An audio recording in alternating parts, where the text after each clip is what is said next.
When hiring to fill a position, what kind of metrics do you use? Knowledge, skill, experience, getting along with others, teachable? Interpersonal dynamics can make or break a company. Soft skills, or how we get along with people, are critical to how we interact with others in the workplace. Soft skills today are commonly called emotional intelligence, or IE quotient, and there's assessments you can take to measure your emotional intelligence. But today I brought on Candice Johnson. She has an Instagram ministry doing lots of different things, and she's going to help us understand emotional intelligence and how to better equip ourselves to handle these interpersonal dynamics in our business and really in all of our life. So Candice, welcome. And to start off, tell us a little bit about yourself and what makes you authority on this subject. Hi, thank you for having me. Yeah, so my name is Candice. I actually have a bachelor's degree in nursing, so a BSN. I'm nursing trained, and then have several certifications in transformational personal development and emotional intelligence, both for adults and teenagers. So that's a little bit about my background, and I actually left my nursing career in 2020 and I elevated very quickly to management and becoming a clinical education director back then. Hmm. So that's a little bit about me over the last 20 years. Sure. Yeah. And probably like me, things change and morph, and you start off down one road and then you continue learning and growing and change, don't you? So, Yeah. this is a Christian podcast, and we'd like to inspire listeners to be salt and light in the world and to basically spur one another on to love and to good deeds. So, quick question: What is one way that you have found you can honor God in your business?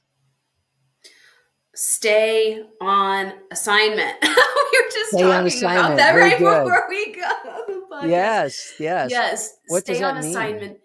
It means don't get stuck. And this is actually something that we use in transformational training and transformational tools is don't get stuck, meaning don't get stuck in your process, don't get stuck on the it has to look this way, don't get stuck on being right about the thing, don't get stuck because you never know when the Lord is going to say, okay, hokey pokey, we're on to the next thing. Okay. Stay on assignment. Um, when that's good. When I think getting stuck, I'm thinking about I want to be perfect, and I'm stopping until I get all the things perfect and in order, and I stay in one spot too long. Um, One of my mentors, whenever I get like that, because we all get like that regardless of our sure. personality styles, right? And if you're into emotional intelligence, you're looking at personality quadrants and personality styles, trainings, metrics, things like that.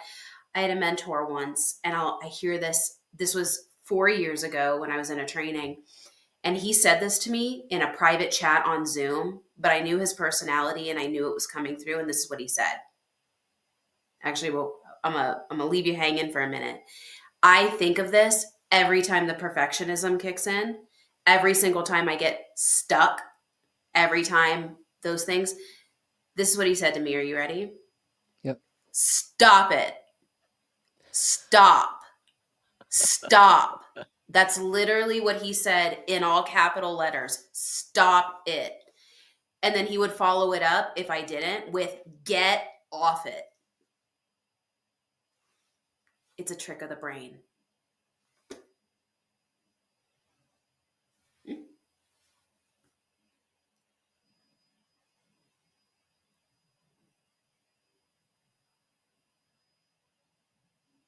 David, if you're with me, I think we froze.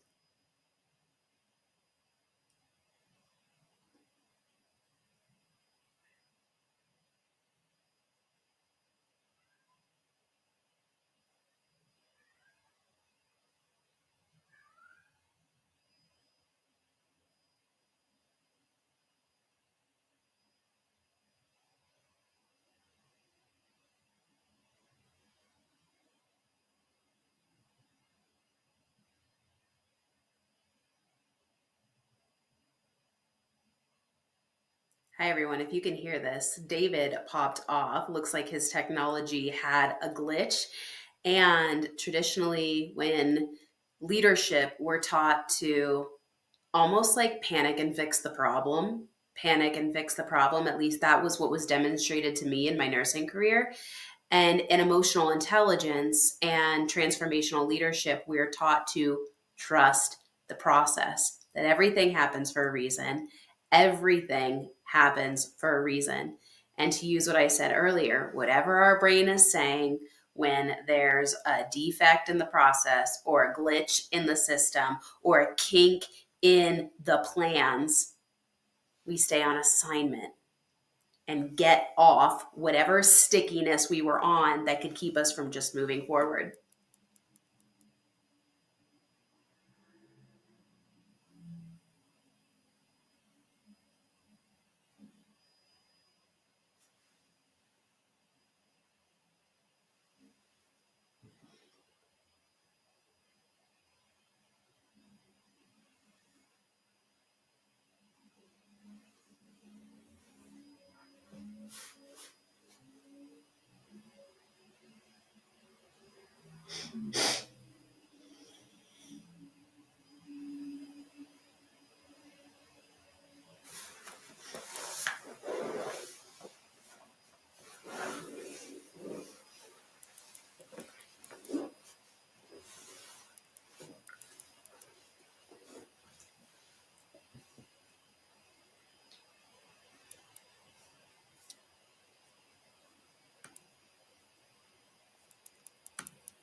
Hi, I can't.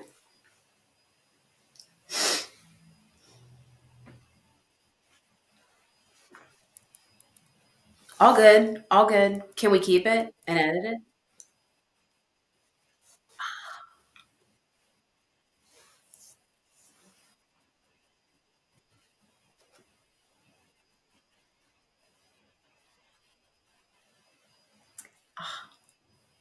Awesome. Well, that's what editing's for.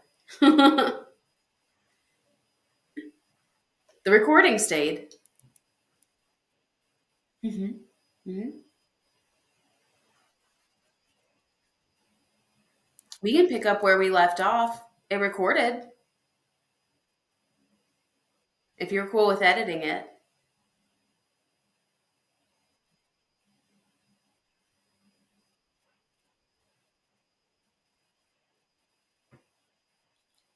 Oh, I finished. That was it. Yeah, yeah. That was it. Right as the tech glitch, you were going to ask another question.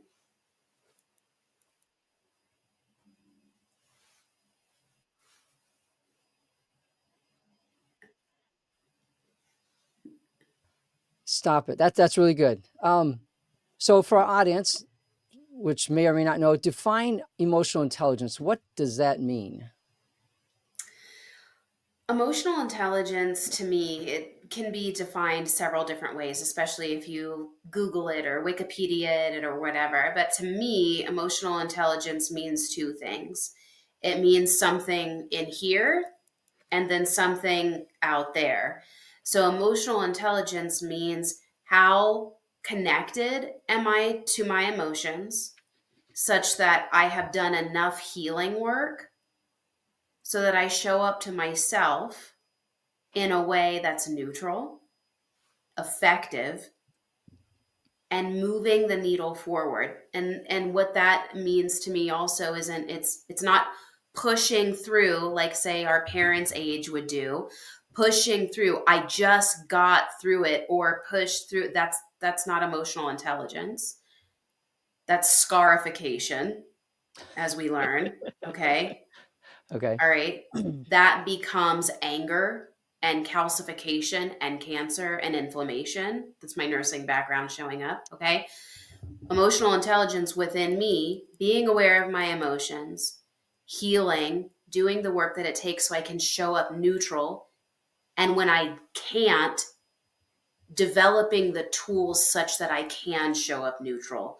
so that I don't get angry, so that I don't show up powerless or give my power away. The second piece of emotional intelligence is out there, because anything that we see outside of us is going to be processed through us, through our eyes, through our brain, through our ears, through our mouth, through our skin. Every organ pretty much is going to receive data on our behalf. So if I don't have the right tools to process that data that's out there, then what's out there is also going to react to my reaction. And I don't know about you, but I would much prefer that action be neutral or positive versus negative. That's emotional intelligence to me. Okay. So when you say neutral, that's neither being angry or happy, or what? What does that mean? Mhm. It's neutral. Neutral means there is no energy on it. That's more of a woo woo. That's not my favorite terminology of it. But neutrality is such that I have no charge on it. For example, when partner says, hey, we need to make this decision and we need to make it yesterday, what's wrong with you? Or what is going on that you didn't get the 50 text messages? Neutral is, got it. What I hear you saying is the decision needs to be made, and I have not stepped into my leadership to make that happen in an effective way, and it's now affecting you. Got it. Neutral. I am receiving responsibility of how I showed up for someone being in reaction and in a panic. Not blaming, not associating a judgment to that person. I'm just responsible. Got it. Regardless of if I feel responsible or not. Sure. That's the thing with emotional intelligence. Regardless of whether I am responsible for it or not. Got it. I understand how right now I'm responsible for that. What needs to occur right now in order for this to be taken care of? That's neutrality. I'm not negative. I'm not positive. I am simply right here. Okay. That makes sense. I guess I'm trying to figure out what's the negative of being positive, or is being positive, does that affect things negatively? It Or can, because if okay. I come to a situation with, say, for example, when I was in management, clinical education director, yeah. So when I was in management with my nurses or my paraclinicians, my staff, and they come in with a significant issue, and I'm like, it's okay. It's all going to work out fine. I've got the plan. Like, I have everything taken care of. Okay. It's all going to work out great. Okay. We have that meeting today. It's all good. That can actually activate someone even further than a negative experience. Now, the negative experience of that, if you will, or the lack of better words for negative, is heavier. Heavier Hmm. is like, you know what?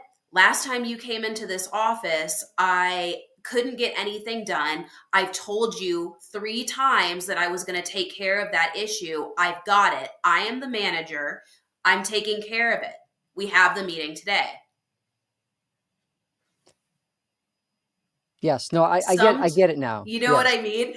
It's Because if sometimes even that overly opportunistic is like, here's the main concept. And we talked about this before the show. First, seek to understand, then seek to be understood. Because if not, then what that person is hearing is, you can't hear me. I'm not being heard. I'm not being understood. So anything that comes out of my mouth is not heard or understood because I haven't heard that person yet.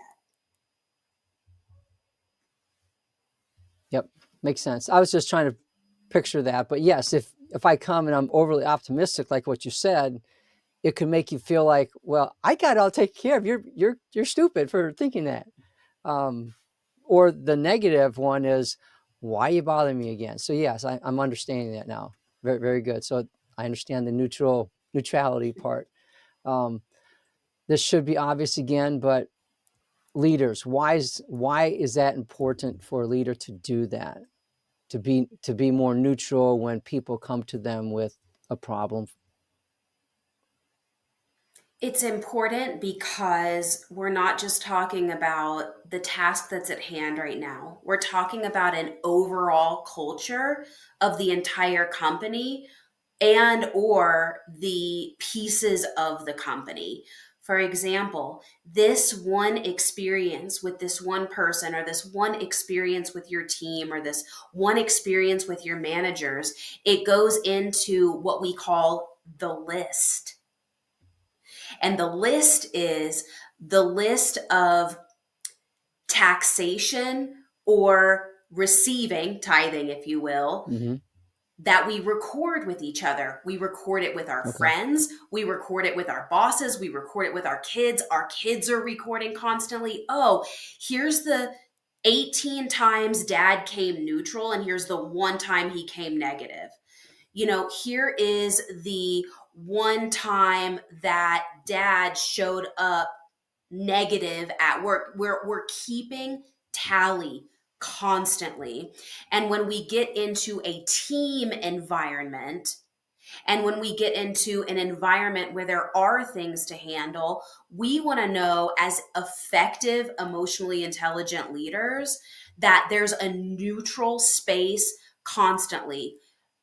One of the best pieces of feedback I ever received was before I knew I had any emotional intelligence, and I had just been transitioned into the home health industry in my nursing career.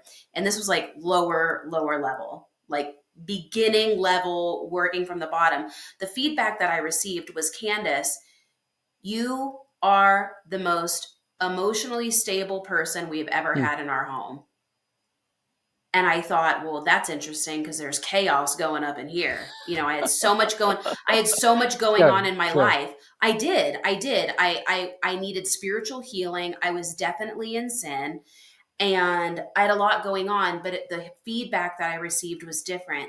So even before I had the tools, I was showing up that way. And that creates an environment for everyone to produce results effectively. And it also inspires. That is what Jesus did with the disciples. With his neutrality, he wasn't mean, angry, upset. He wasn't overly oppor- optimistic. Optimistic. Thank you. That's the word I'm Yeah. looking for, right? There was a neutrality. That's, in my experience, how I encounter Christ. It inspires other people to show up the same. Got it. Every time I have come to Candice with an issue that's pressing, that's hard, that's difficult, she's shown up like this. It de-escalates our clinicians. It de-escalates our team and Mm-hmm. neutralizes our entire team. From that space, what's possible is intimacy, connection, authority, results, and a really, really full heaven. Yep.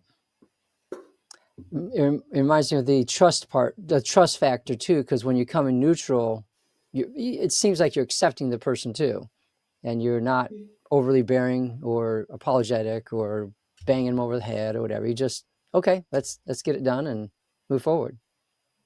Very Yes. good. One of the scriptures that I just did a training on today, and of course now I'm not going to remember exactly the scripture. I believe it was in it's gosh, is it in Corinthians? It's not in Corinthians. It's in Deuteronomy, I believe, and it's about essentially honor and how everyone, regardless of their role, has equal authority in the kingdom, was made in the likeness of God.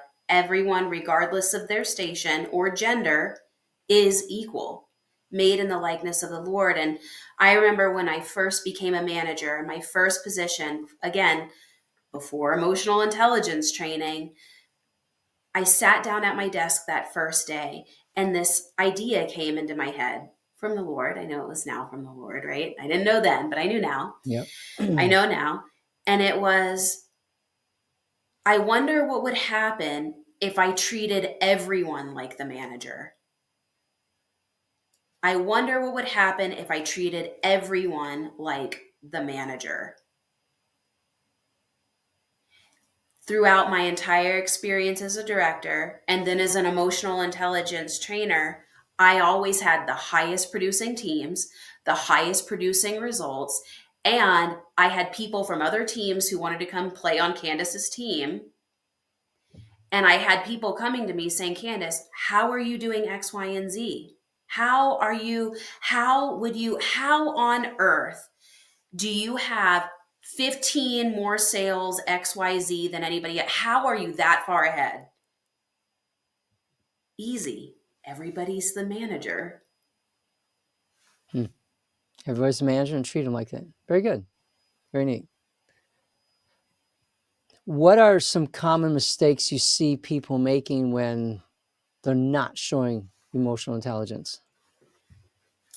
Reactivity. Okay. Reactivity in front of other people, reactivity in front of our kids, reactivity in front of our managers, reactivity in front of our, I was going to say clinicians again, our team. Hmm. That reactivity is absolutely doomsday when it comes to our career, our results, and the Hmm. bottom line of our company. And you're talking about not just negative reactivity, but you're talking about the positive as well.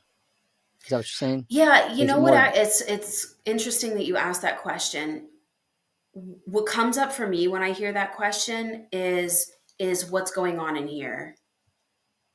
Because if something bubbles up that gets a rise out of me, Mm-hmm. then that's something that I haven't healed, handled, or dealt with internally. Hmm. Okay, It's that makes something sense. that's poking at me. Can you repeat that? If I get a Yes. rise out of me, it is why? Yes. If something is getting a rise out of me, if I am quick to anger or quick to react about something, that is something within me that hasn't been healed, hasn't been dealt with, or anger has not been released off of. I haven't forgiven myself for something.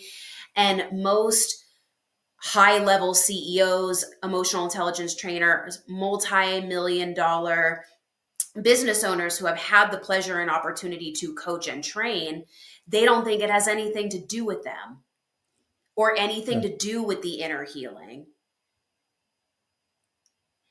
No, it makes But if sense. It makes but if sense. it continues, it's just again the list. The list. Very good. So, is there one or I'm sure you can teach classes on this stuff. What are one or two ways that we can develop better, higher intelligence, strengthen our intelligence muscle that way to be Mm, better? yeah, two things. Number one starts with self, and number one, asking yourself, I wonder what would have me fill in the blank. I Mhm. wonder what would have me getting angry at my son for asking for the popsicle right now. I wonder what would have me be so reactive about that due date that I've pushed it off for a month. I wonder what would have me, because when we use the word why would you, why would, that has like a finger pointing experience versus what brings me to my second, which is curiosity.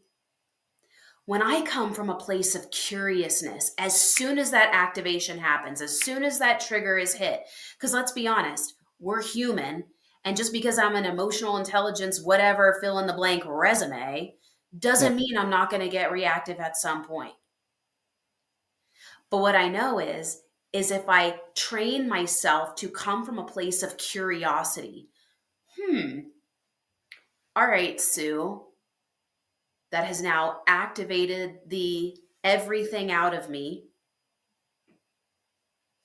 And I take a deep breath and I say, okay, Sue, what's really coming up for you? What do you mean by that? And what else? And what else? And what else?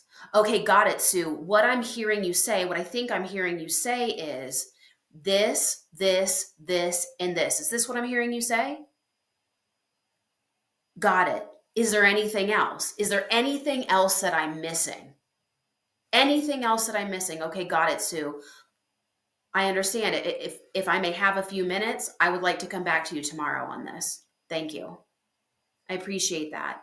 Now, I haven't given the trigger my power. I've given curiosity the power, which is I care more about understanding where the activation has come from in me. And the way I'm going about it is understanding, first seeking to First, understand understand. how Yep. my colleague or my assistant or my partner, whoever that is, my child, whatever, what is their experience? Because it's creating something in me. If I don't understand what that experience is, there's no way I can understand how I got activated. And then there's no way I can heal it. And then it becomes a list of my own. Every time Sue comes into my office, I feel XYZ There it element, goes. Oh yeah. and it comes Yep. off and it comes off and then I see Sue coming around the corner and I'm like, oh gosh, there's Sue. There she Oh comes no, again. Yep. there's Sue again. Oh, there she go. Oh my gosh. Every time my son asks for the popsicle, why didn't he just understand about the, see what I'm saying? So first seek to understand, then seek to be understood. So I'll just quick recap is the quick recap on that is number one, I wonder what would have me such that I can come from curiosity to understand this person or this situation, task at hand, and then have space with it. Got it. Sue reminded me, now that I've had 24 hours away from Sue, it reminded me of when I was 5 through 25, how nothing ever pleased my mother. Hmm. Got it. And Sue consistently feels not pleased. And while I know there's nothing I can do to change that, I know I can do my best to make the situation better by understanding and hearing her and repeating it back that she feels heard. And I know that that pain that she's experiencing, it's not about me. And I'm not 5 or 25 anymore. And that's what you're talking about when you say you're healing that pain inside of you allows you to be neutral when you talk to people. Yes. Yes. Hmm. Very good. I wish I could push a button and get all that myself. I don't feel like I'm that close, but I am who I am, and I try. But you've said a lot of great things today. If you can summarize it all into one thing, I like one thing kind of thing. But what is one challenge or inspirational thought that my audience could take away today and take action on in relation to this emotional intelligence? I know I already said it. I'm just going to say it again. First, seek to understand, then Hmm. seek to be understood. What if you cared more about understanding so that then everybody could be understood? The woundedness, the situation, and the result. First, seek to understand, then seek to be understood. Very good. And that reminds me of what Jesus said, where it's treat others the way you want them to treat you. And that's also very true. And it aligns so great with that. Well, Candice, thank you so much for your time, for encouragement today. I love it. Again, I wish I could learn more. Your next steps to be doers and not just hearers is check out the show notes. We're going to put some links in there and some sites about how to contact and learn more about Candice and the work that she does and get to know her and, and all the emotional intelligence she has to offer. Sign up for the newsletter because that's a great way to communicate and not miss out on future episodes. So friends, that's all for now. Trust you've been inspired to redeem your business, redeem your time, buy it back, and walk worthy of God's great name. Bye for now.